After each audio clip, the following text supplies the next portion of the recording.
आज से दशामाता महोत्सव शुरू हो गया है और जल्द ही गणेशोत्सव भी मनाया जाएगा।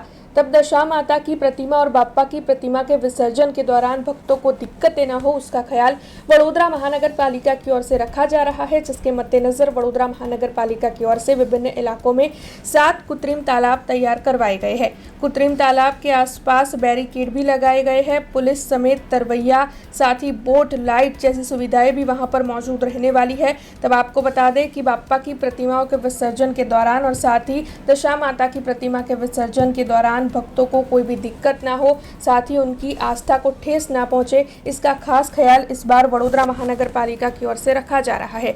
विसर्जन के बाद मूर्तियों को स्थलांतर करने के मुद्दे पर भी चर्चा की गई है। तब इस बारे में स्थायी समिति के अध्यक्ष डॉक्टर शीतल मिस्त्री ने ज्यादा जानकारी दी है।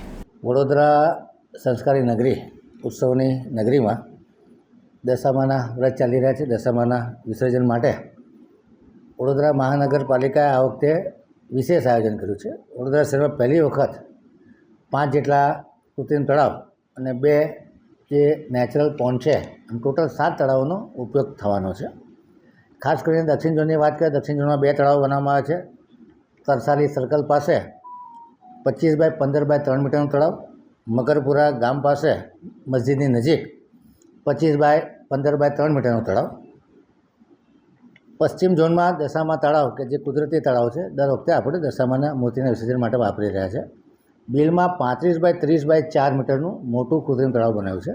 बायली में 35 बाय 30 बाय 3 मीटरनुं तळाव बनाव्युं छे।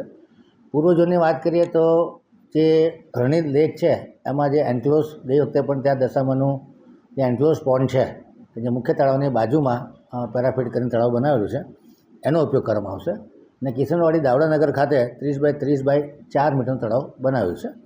आम टोटल 5 नवा कृत्रिम तळाव और 2 नेचरल तळावनो उपयोग करवामां आवशे।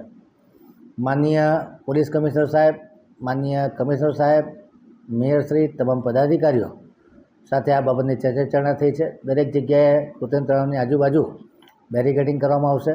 तरापानी व्यवस्था, तरवैयानी व्यवस्था, स्ट्रीट लाइटनी व्यवस्था અને જ્યાં જ્યાં જરૂર પડે ત્યાં આગળ મોટી મૂર્તિને વિસર્જિત કરવા માટે ક્રેનની વ્યવસ્થા રાખવામાં આવશે।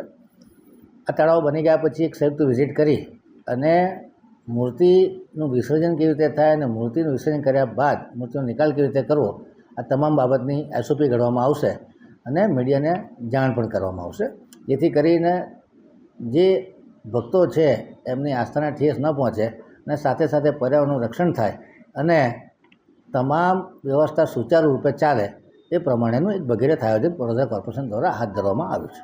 हमसे जुड़े रहने के लिए हमारे YouTube चैनल को सब्सक्राइब करें और नई वीडियो की नोटिफिकेशन के लिए बेल आइकॉन को दबाएं।